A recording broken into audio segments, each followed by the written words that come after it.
En el sur del Perú se encuentra una de las proezas arqueológicas más impresionantes del mundo, Machu Picchu.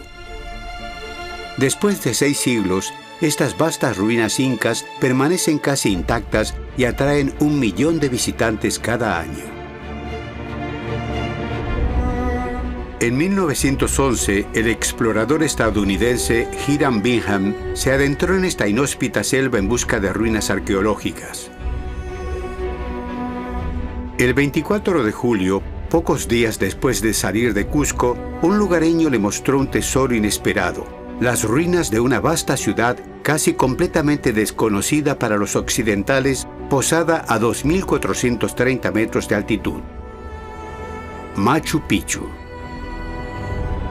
Bingham se sintió bastante maravillado por las construcciones en Machu Picchu, por su ubicación en relación a la distancia con la ciudad del Cusco y porque las crónicas no mencionaban un emplazamiento llamado Machu Picchu en este lugar.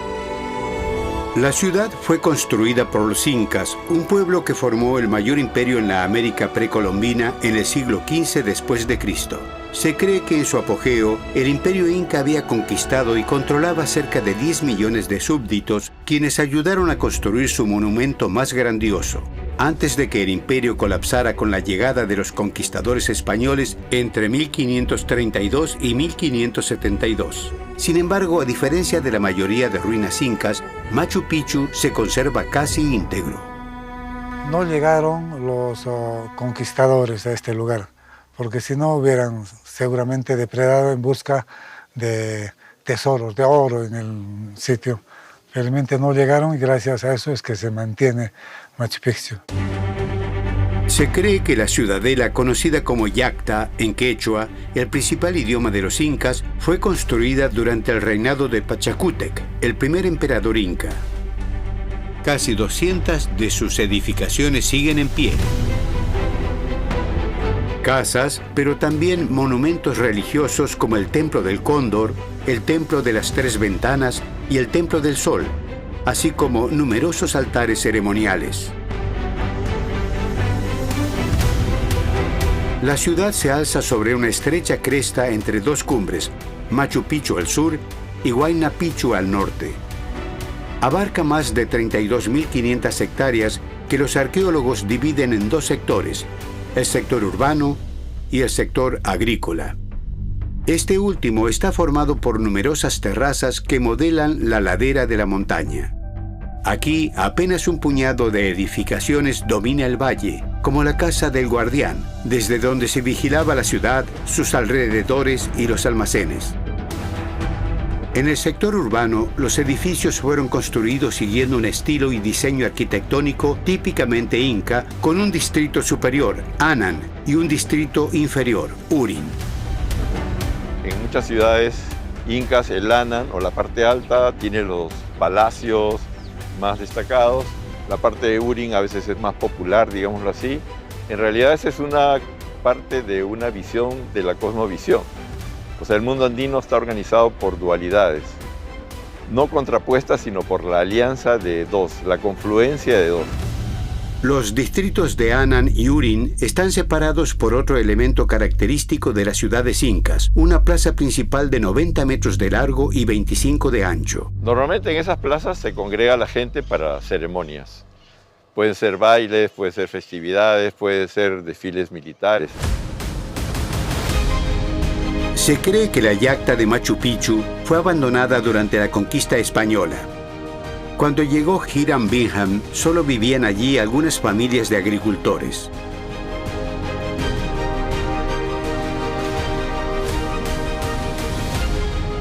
A pesar de varios siglos de abandono, de la densa vegetación y del clima a veces implacable, estas estructuras han resistido el paso del tiempo en esta ubicación excepcional. Sin embargo, ya su construcción supuso un enorme desafío. Las escarpadas laderas de las montañas y los abruptos precipicios representaban un peligro para los trabajadores, y el clima lo hacía todavía más difícil, y es que podía llover hasta 2.000 litros de agua por metro cuadrado al año, casi el doble del promedio anual del Reino Unido, y la mayor parte se concentraba en la mitad del año. Los incas eran muy conscientes de la fuerza del agua y cada temporada de lluvias hay deslizamientos de tierra en los Andes. Pero estas amenazas ambientales claramente no disuadieron a los constructores incas. Lo más impresionante en la construcción de Machu Picchu es el hecho de haberla levantado sobre una montaña de grandes acantilados, en un área muy agreste. Ellos eran grandes constructores y estaban prestos a cualquier desafío de la naturaleza. ¿Por qué eligieron los incas este lugar en particular para construir su ciudad eterna?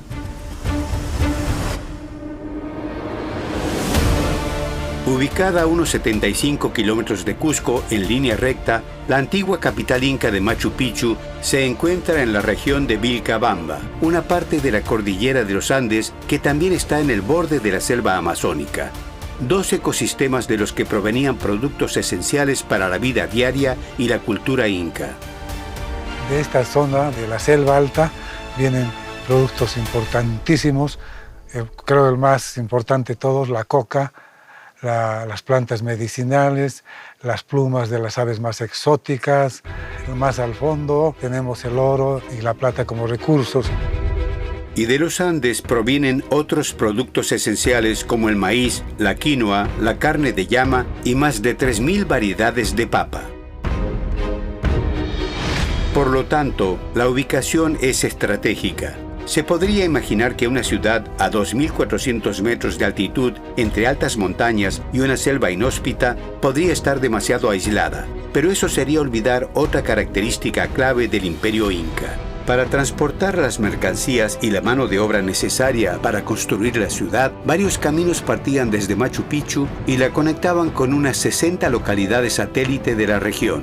Estos caminos formaban parte de una gran obra de ingeniería inca, Capagñán, camino principal, una red de casi 30.000 kilómetros de rutas que unían los 4 confines del imperio, atravesando selvas amazónicas, cumbres montañosas, valles y desiertos. Una hazaña que combinaba belleza y funcionalidad y desempeñó un papel fundamental en el mantenimiento del orden y el poder dentro del imperio inca. La persona que visionó eso es un genio que se atribuye a Pachacuti. Vinculado estratégicamente con el resto del imperio a través del camino del Inca, Machu Picchu también contaba con otras ventajas. Encajado en lo alto de una cresta montañosa, se encuentra en el centro de un entorno natural espectacular. Pienso que el detonante es la magia del lugar. Hay pocos lugares con un paisaje tan espectacular, ¿no?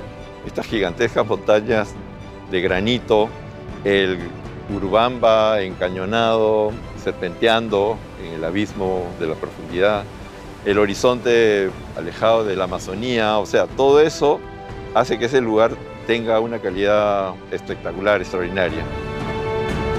El río que rodea a la ciudad y las montañas que la custodian hicieron que los incas consideraran sagrado este lugar.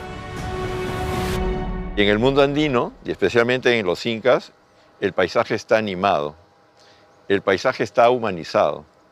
Las montañas son referentes a los ancestros, a los seres tutelares, etc. Entonces, hay una reverencia hacia esos elementos de la naturaleza. El poder del soberano debía representarse de diversas maneras. Y esa fue otra de las funciones de Machu Picchu. Impresionar a sus súbditos con este tipo de construcciones que demostraban sin dejar lugar a dudas de que eran capaces los incas. Pero todas estas ventajas no eliminaban los peligros. Los incas eran constructores talentosos y para superar los desafíos que presentaba el terreno, emprendieron la tarea monumental de prepararlo para la construcción. Una vez despejada la vegetación, los incas comenzaron a esculpir la ladera de la montaña para adaptar las pendientes a sus propósitos. Comenzando desde el pie, construyeron terrazas, nivel por nivel, dando forma gradualmente a estas vertiginosas e inhóspitas laderas para poder vivir y cultivar en ellas. Transformaron los escarpados cerros en más de 10 hectáreas de tierra plana y aprovechable tanto para la agricultura como para la construcción.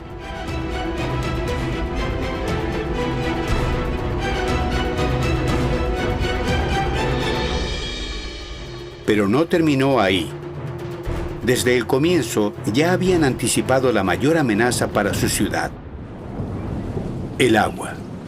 La lluvia se convierte en un elemento en contra de la conservación porque con la precipitación penetra el subsuelo y puede transportar material liviano cada vez más y más, y en un momento dado puede crear concavidades y que se produzcan asentamientos diferenciales en el suelo. Entonces, es un gran desafío. Cuando había lluvias intensas, el agua debía ser evacuada. De lo contrario, Machu Picchu podría colapsar. Por eso, los incas construyeron un sistema de drenaje subterráneo bajo las terrazas para evacuar toda el agua que llegaba durante la temporada de lluvias. Gracias a diversos estudios, los investigadores han descubierto la composición interna de las terrazas en el sector agrícola. Luego de cortar los bloques de piedra para construir los muros sobre la base rocosa de la montaña, los incas aprovechaban el material sobrante para rellenar el interior de las terrazas siguiendo un sistema muy preciso. La primera capa estaba compuesta por piedras cubiertas con fragmentos residuales grandes. Encima colocaban una capa de grava y arena y todo se cubría finalmente con una capa de tierra fértil. Cuando viene la lluvia, moja o riega la capa de suelo orgánico, pasa por la capa de arenilla, de grava y rocas y llega a la matriz, al suelo, al basamento rocoso, y de ahí se va hasta el fondo del valle. En Machu Picchu no vemos cuando hay grandes precipitaciones pluviales porque todo el agua se infiltra. Sin las terrazas, Machu Picchu no existiría, porque gracias a ellas la estructura se mantiene estable. De lo contrario, se deslizaría como una luz. En el sector agrícola, estas terrazas sumaban casi 5 hectáreas de tierras de cultivo. Se usaban para sembrar alimentos, pero su superficie no era lo suficientemente grande como para abastecer a toda la población de Machu Picchu, que también dependía de productos importados de la región. Hoy, los arqueólogos creen que las terrazas pudieron funcionar en realidad como un laboratorio de experimentación agrícola. Se sacó el polen y se clasificó y se vio que en Machu Picchu también se cultivaba coca. No solo coca, pues no, la quinoa, maíz y otros productos. Entonces, para eso servía, para adaptar plantas del fondo del valle aquí y arriba y viceversa, plantas de zona alta, experimentadas, tratadas en Machu Picchu para zonas bajas. Por lo tanto, los incas pudieron haber intentado adaptar plantas de la selva a mayores altitudes, así como plantas andinas al clima amazónico, con el fin de cultivar ciertos productos en nuevos entornos. Y algunos expertos en arquitectura inca creen que las terrazas no solo tenían una función agrícola. En muchos casos, los andenes están sirviendo para modelar escultóricamente el paisaje. Entonces, de establecer que eso es un espacio solamente agrícola es reducirlos a una insignificancia. Ya sea que tuvieran un propósito agrícola o paisajístico en tiempos de los incas, hoy estas terrazas alimentan a los únicos habitantes permanentes de Machu Picchu. Las terrazas del sector urbano también contienen piedras y material sobrante de la construcción y se usaban como cimientos para las diferentes edificaciones de la Yacta, la ciudad de los incas. En última instancia, los investigadores creen que más de la mitad del esfuerzo humano necesario para construir Machu Picchu se destinó a la construcción de estos cimientos y del sistema de drenaje subterráneo. Fue un proyecto colosal tanto en su ejecución como en su planificación. En la época no había papel o algo con que dibujar, pintar, ¿no? Todo el proceso estaba en la cabeza de los especialistas en construcción. Esa es la genialidad de la construcción de Machu Picchu. Y su talento no se detuvo en la construcción de las terrazas. Para edificar y ensamblar los muros de los edificios que se apoyaban sobre ellas, los incas tuvieron que extraer, cortar y transportar bloques de granito, algunos de ellos enormes, y lograron hacerlo sin ruedas, sin hierro y sin acero. En el centro de la yacta hay un lugar que aún refleja el aspecto caótico que debió tener la zona antes de finalizar la construcción: la cantera. Aquí se aprecia la principal materia prima de Machu Picchu: enormes bloques de granito. Para hacer sus edificios magníficos usan las piedras más duras, las más resistentes, las que van a perdurar, como hacemos los arquitectos, ¿no? Pretendemos que nuestra arquitectura dure. Se está durando más de 400 años, casi 500, y hay obras contemporáneas que no duran ni 50 años, ¿no? Esto está hecho para que dure para los hijos de nuestros hijos. Ese es el concepto, la eternidad, la piedra es eterna. Al norte de la plaza central hay una plataforma abandonada a medio construir. Presenta una rampa que servía para transportar los bloques desde el lugar de extracción hacia la cima de los muros que se estaban levantando más abajo. Ciertos textos tradicionales quechuas y el estudio de distintas canteras utilizadas por los incas nos dan una idea de las técnicas que pudieron emplear. Algunos bloques pudieron ser arrastrados con cuerdas y fuerza humana, deslizándolos sobre una base de arena o arcilla. Pero dependiendo del tamaño del bloque, del terreno y del equipo disponible, los incas también usaban un sistema similar a una escalera de madera sobre la cual empujaban los bloques hacia adelante con palancas. O bien los hacían rodar sobre cilindros de piedra tirando de ellos con cuerdas. Aquí existe todavía el rodillo que servía para mover los elementos. Una vez que las piedras estaban colocadas sobre la parte superior del muro, el trabajo de los obreros no había terminado. De hecho, son el ensamblaje y los acabados lo que verdaderamente revela el ingenio de los incas. Una vez puesta la piedra, se retocaba hasta que encajaba con el resto del muro.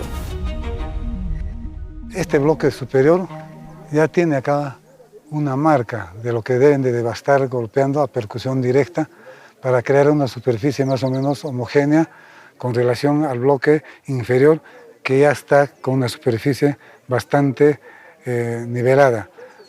Cuando se logra esta nivelación de ambos bloques, se levanta un poco el bloque, se saca la cuña y el bloque va a sentar perfectamente sobre las bases.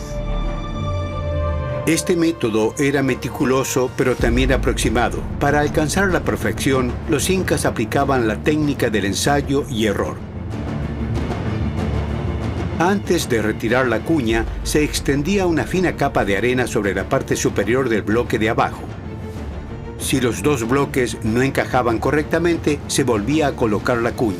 Basándose en las marcas que quedaban en la arena, se retocaban las partes necesarias de la piedra hasta lograr un ajuste perfecto entre ambos bloques.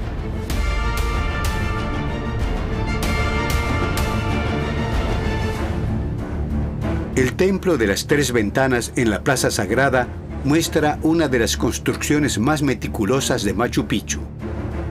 El bastar de percutar es un trabajo bastante muy fácil. Lo más extraordinario de todo está en esto, el contacto, la unión entre este y este otro bloque, que es un trabajo extraordinario. El espacio entre los bloques demuestra que incluso en la parte interior del muro se trabajaron con todo cuidado para que encajaran a la perfección. Y además su superficie no es plana, sino curva. Un trabajo extremadamente preciso y difícil en una zona que normalmente no se veía. Para mí es algo parecido al trabajo que hizo Miguel Ángel con la piedra. Aquí está el mayor esfuerzo hecho por los canteros incas. Una vez que los bloques encajaban entre sí, los incas finalizaban el trabajo retocando la superficie exterior del muro, ya fuera alisando la piedra o dándole forma convexa. Pero no todos los muros se trabajaron con el mismo nivel de detalle ni en el mismo estilo. Los bloques de granito podían tener distintas formas, diferentes tamaños y diversos tipos de encaje. Los muros más simples se construían con argamasa, mientras que los que requerían mayor precisión solo tenían una fina capa de arena entre los bloques, invisible desde el exterior. Los muros más notables son los de sillar, formados por bloques perfectamente alineados y de forma regular, y los ciclópeos, compuestos por enormes bloques ensamblados entre sí con total perfección. Para hacer una terraza no necesitamos hacer un muro muy elaborado, entonces usamos la cantería simple, el muro rústico. Pero si vamos a hacer un templo como el que está a mi izquierda, necesitamos un muro sedimentario, ¿no? Pero esto está en relación al tipo de construcción. Ya sean visibles o estén ocultos bajo las terrazas, los muros de la ciudad están sostenidos por la propia montaña, y ese es el secreto de su longevidad. Los edificios resisten bien a los sismos porque están muy bien construidos, están unidos a la roca, que es el mejor suelo. Golpe tras golpe, muro tras muro, los incas construyeron casi 200 edificios de esta manera, desde las canchas, edificaciones con una sola estancia rectangular, hasta los templos más grandes. Añadieron puertas, ventanas y nichos en forma de trapecio, típicos de la arquitectura inca. Los investigadores incluso han calculado cuánto tiempo tomó construir ciertos muros, como el de la Sala del Mortero o Espejo de Agua.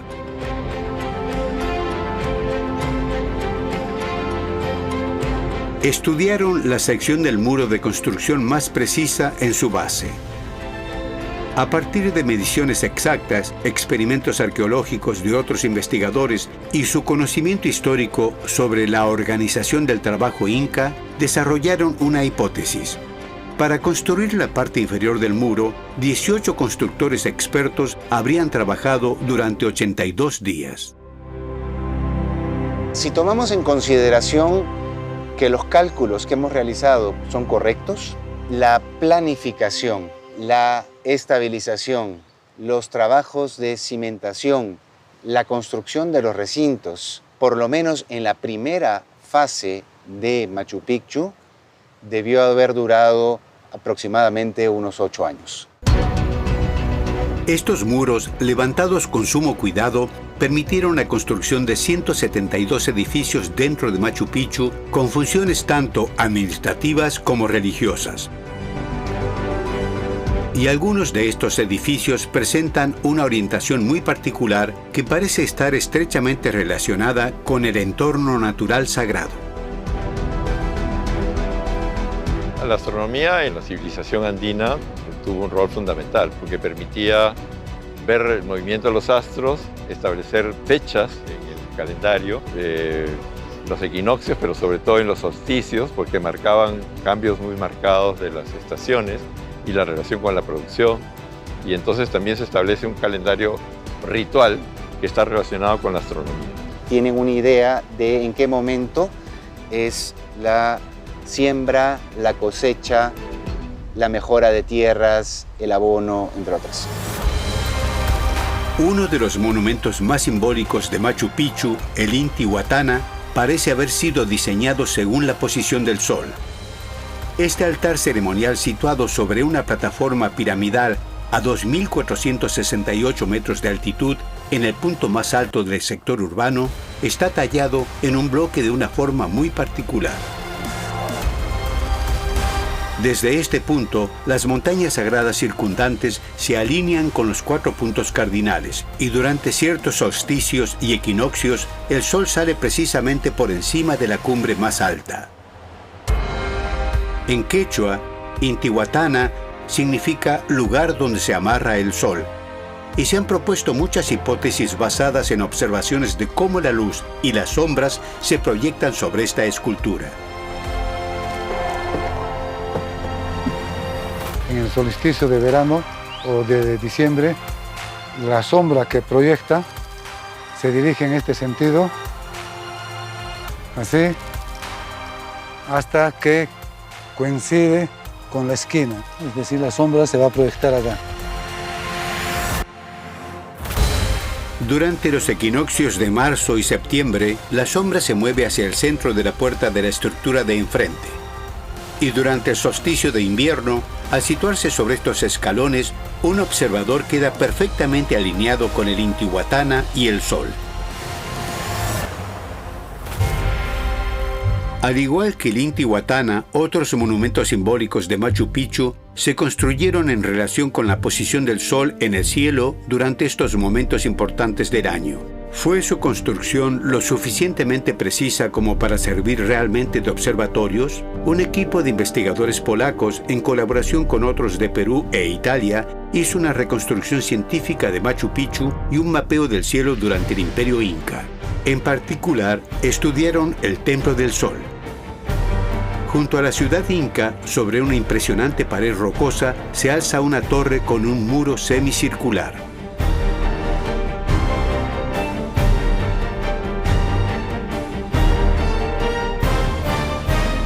El Templo del Sol es sin duda la estructura más importante de toda la yacta de Machu Picchu. La arquitectura que se ha desplegado allí es una arquitectura fina. En el interior de la torre, este icónico muro está decorado con 9 nichos, 2 ventanas y una especie de puerta. En el centro de la sala, una roca tallada parece haber sido un altar ceremonial. Se han propuesto varias hipótesis sobre su relación con el Sol.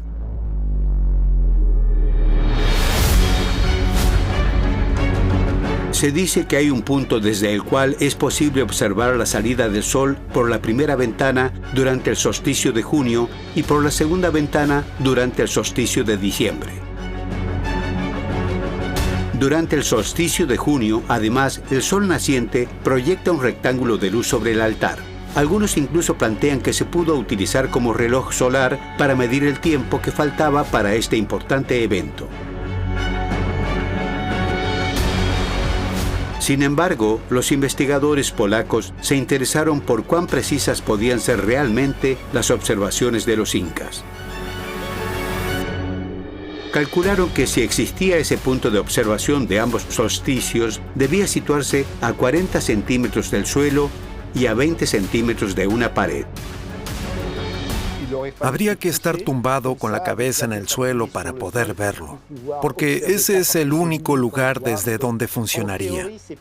Así que, en teoría, es posible, pero en la práctica no del todo. No cabe duda de que el Sol iluminaba el altar, pero no con tanta precisión como para calcular la fecha exacta de los solsticios. Demostramos que el fenómeno de la piedra iluminada por el Sol es real, pero la dirección es muy general, así que podría haberse utilizado con fines rituales, pero no para astronomía propiamente dicha. Aparte de una caverna construida con la precisión suficiente para observar los ciclos del Sol y la Luna, los monumentos más notables de Machu Picchu, que se edificaron teniendo en cuenta la posición del Sol, probablemente se usaban para rituales destinados a marcar y celebrar esos momentos importantes del calendario inca. El nivel de conocimientos y de experiencia para construir arquitectura de este tipo tiene que ser bastante alto. Los incas son la síntesis de todo el desarrollo cultural y social que se dio en los Andes durante milenios. No sabemos con exactitud quiénes fueron estos constructores de impresionante conocimiento. Los incas pudieron diseñar y edificar Machu Picchu porque también contaban con una enorme fuerza laboral para levantar estas estructuras, gracias a las tribus a las que conquistaron y gobernaron y a las que integraron en la mita, un sistema en el que todos los ciudadanos debían trabajar para el Estado 1 o 2 meses cada año. Es una prestación temporal de servicio, es una forma de tributación en fuerza de trabajo para el Estado, ¿no? Entonces, puede ser gente que tenga una capacidad técnica, pero también puede ser que simplemente participen con su fuerza de trabajo muscular, digamos así. Eran comunidades que eran desplazadas por el imperio para realizar determinado tipo de tareas. Estas extraordinarias ruinas de piedra se han mantenido prácticamente inalteradas durante casi 600 años. Sin embargo, los siglos de erosión afectaron a varios edificios. En una zona que forma parte de la ciudad baja de Machu Picchu, algunos muros aún muestran restos de los revoques coloreados aplicados por los incas.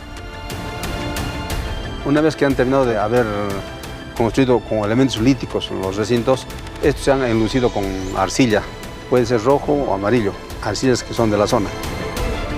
A través de las excavaciones hemos podido determinar una potencia de casi 20 centímetros de arcilla y no se podía observar las juntas de los bloques, ¿no? Sino era todo liso, ¿no? Cubría totalmente el muro.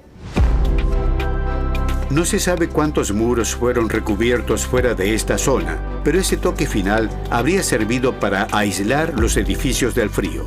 Desde el comienzo de la construcción, los incas proveyeron los muros de la ciudad de 129 desagües.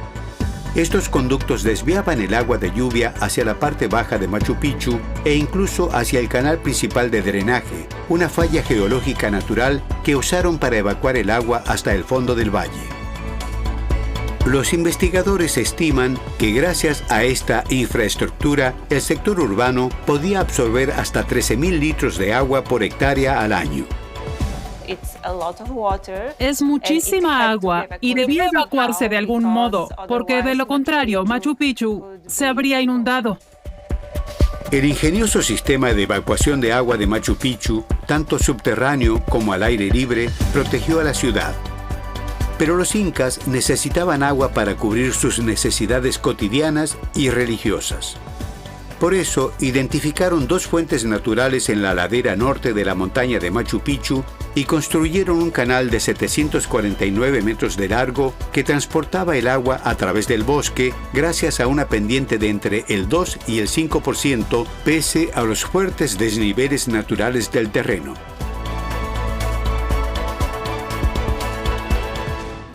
No tenían modelos, observaban cómo fluía el agua y sabían a qué velocidad debía correr por el canal. A medida que el canal se adentra en el sector agrícola, su pendiente se vuelve menos pronunciada y el agua excedente se desborda sobre las terrazas. Luego, el agua pasa por un acueducto por encima del canal de drenaje y entra a la ciudad hasta llegar a la primera fuente, ubicada justo al lado de la residencia real, dándole acceso al agua más pura. Un canal hecho de piedra cuidadosamente tallada guía el agua hacia la parte superior de la fuente, donde una abertura rectangular genera un chorro perfectamente calculado que cae en una pileta de piedra. Esto es una obra maestra de ingeniería, es la precisión en cuestión de manejo de agua por parte de los especialistas incas.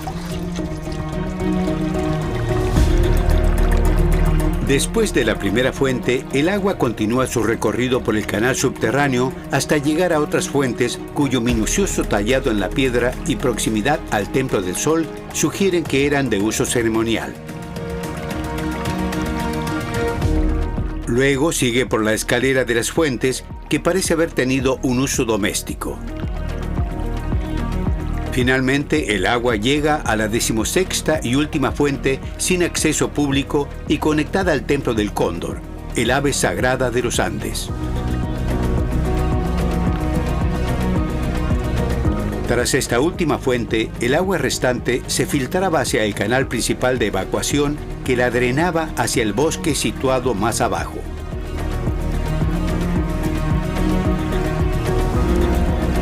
Estas fuentes funcionaban todo el año. Entre la estación seca y la lluviosa, podían proveer entre 25 y 125 litros de agua por minuto, aunque estaban diseñadas para soportar hasta 300.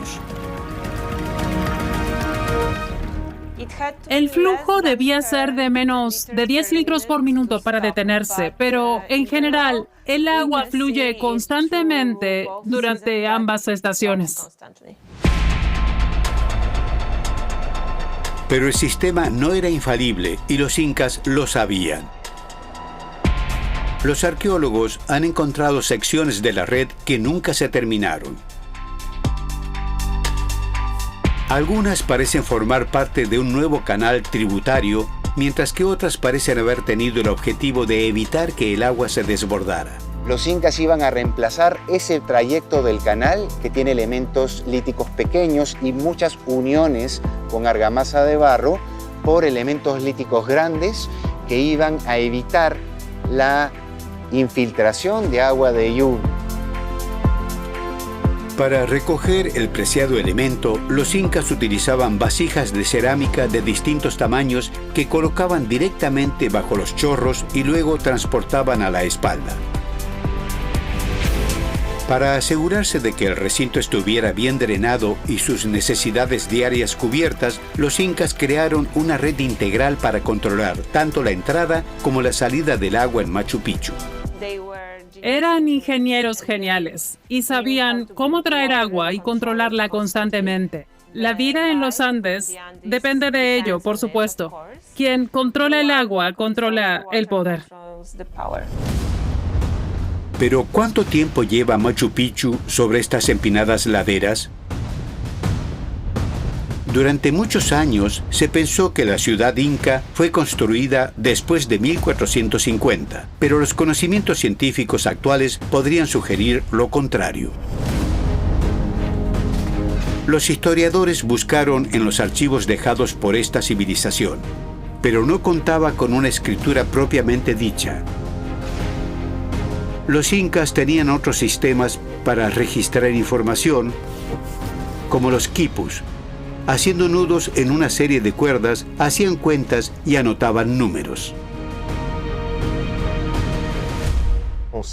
Sabemos que los expertos que manejaban los quipus también registraban en ellos nombres, lugares y eventos. Sin embargo, no sabemos qué significaban esas cifras. Por ejemplo, aquí contamos 2.345. ¿Pero a qué se refiere? ¿Al número de habitantes de una localidad? ¿Al número de cargas de maíz transportadas a la residencia real? No lo sabemos. Por eso, los historiadores recurrieron a los escritos de los sucesores de los incas, textos que datan del colapso del imperio y se basan en el relato de sobrevivientes o de sus descendientes. En el siglo XX, el antropólogo estadounidense John Howland Rowe utilizó estos textos y otros documentos administrativos para crear una cronología del imperio inca. Explica que todo comenzó en 1438. Los incas eran una pequeña tribu que vivía en la región de Cusco cuando su emperador, Pachacútec, inició la expansión. Sus sucesores continuaron conquistando territorios y pueblos y en menos de un siglo habían construido el mayor imperio de la América precolombina. Pachacútec es famoso por ser el primer conquistador inca, pero también por sus habilidades como constructor. Fue durante su reinado cuando comenzaron a levantarse los mayores monumentos de su civilización, incluyendo Machu Picchu.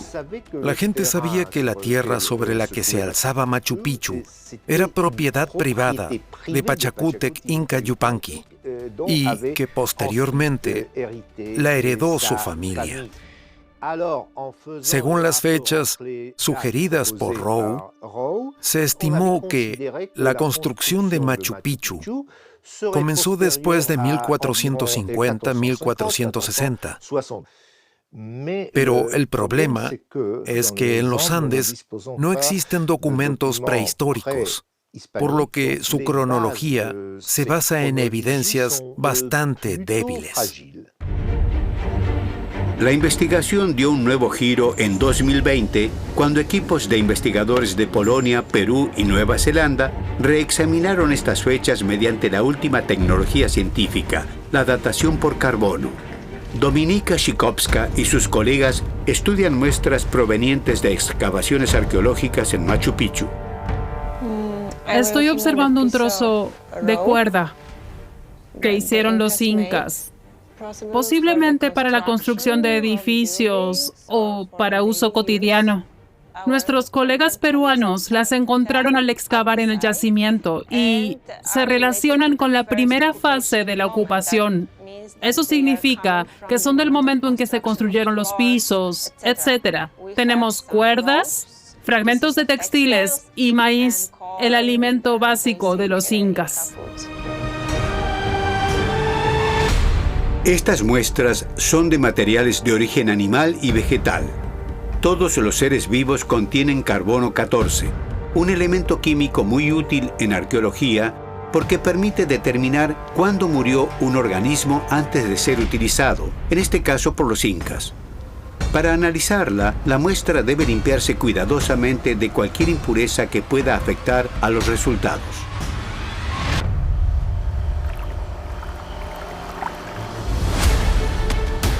Luego se mete en un horno para reducirla a unas partículas de polvo, la forma de carbono más pura posible.